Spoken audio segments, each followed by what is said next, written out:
Welcome to the Slop Temple. We pray this video helps.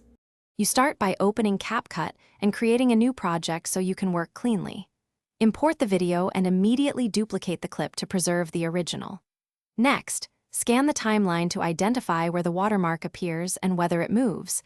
This tells you whether to use cropping, masking, or frame-by-frame tools. Make sure resolution and aspect ratio match your target output.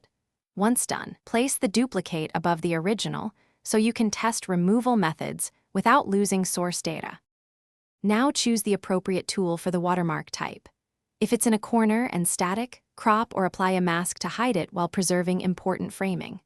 For partially transparent or moving marks, use an overlay patch. Export a clean area from another frame, align it over the watermark, and keyframe position. Alternatively, apply a subtle blur or clone stamp to blend pixels. Make sure to feather edges and match color and motion so the edit reads natural across cuts.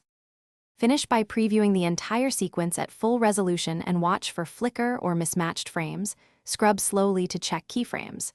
Export a short test clip first so you don't waste time rendering the whole file.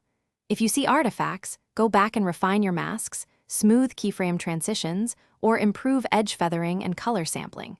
If motion tracking slips, recalibrate keyframes or use a tighter tracking region. Once stable, export your final video at the original resolution and frame rate.